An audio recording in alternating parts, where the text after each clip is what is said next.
सुप्रभात प्यारे बच्चों। अभी तक हमने चंद्रशेखर आज़ाद पाठ में पढ़ा कि एक अदालत के दृश्य में मजिस्ट्रेट के द्वारा पूछे गए प्रश्नों का उत्तर चंद्रशेखर आज़ाद बड़ी ही निडरता और वीरता से कुछ अलग ढंग से देते हैं, जिससे मजिस्ट्रेट उन्हें 15 कोड़े मारने का आदेश देता है।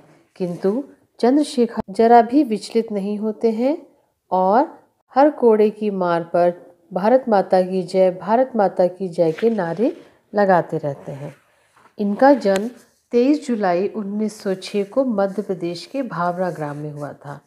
इनके पिता अल्ली राजपूत रियासत में एक नौकरी करते थे, जहां पर बिना पूछे बाग से एक फल तोड़ लेने के कारण इनके पिता गुस्सा हो जाते हैं और माली से माफ़ी मांगने को कहते हैं। किंतु माली से माफ़ी ना मांगने पर वे इन्हें घर से निकाल देते हैं। उस समय ये मात्र 11 वर्ष के थे, किंतु घर से निकलकर 2 वर्ष तक ये कठिन परिश्रम करते हैं और अपनी रोजी रोटी खुद कमाई। अब हम लोग इसके आगे पढ़ते हैं।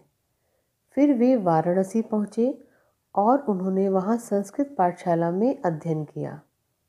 उनकी लगन देखकर आचार्य नरेंद्र देव ने काशी विद्यापीठ में उनके आगे पढ़ने की व्यवस्था कर दी।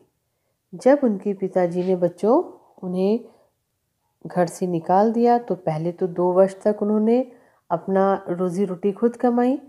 फिर वे वाराणसी में पहुँचे और वहाँ पर संस्कृत पाठशाला में पढ़ने लगे और उनकी लगन देखकर आचार्य नरेंद्र देव जी ने उनके आगे पढ़ने की व्यवस्था कर दी।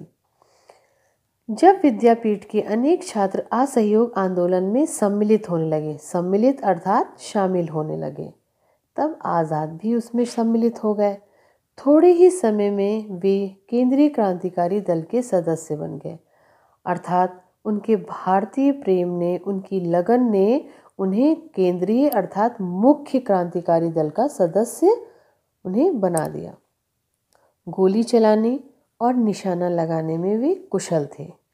काकोरी कांड में आज़ाद के सहयोगियों को फांसी की सज़ा दे दी गई। बच्चों, काकोरी कांड सन 1925 का एक ऐसा कांड है जिसमें भारतीय क्रांतिकारियों ने जो यहाँ से भारतीय सामान था, जिसे अंग्रेज ट्रेन के द्वारा ले जा रहे थे, जो यहाँ का खजाना था, उसको लूटने की घटना है, जिसमें आज़ाद के सहयोगियों को फांसी की सज़ा दी गई। इससे आज़ाद बहुत दुखी हुए, परंतु वे विचलित नहीं हुए। विचलित अर्थात बिल्कुल भी बेचैन नहीं हुए, व्याकुल नहीं हुए और अपने कार्य में लगे रहे। विधानसभा में सरदार भगत सिंह एवं बटुकेश्वर दत्त ने इनकी आज्ञा से बम विस्फोट किया।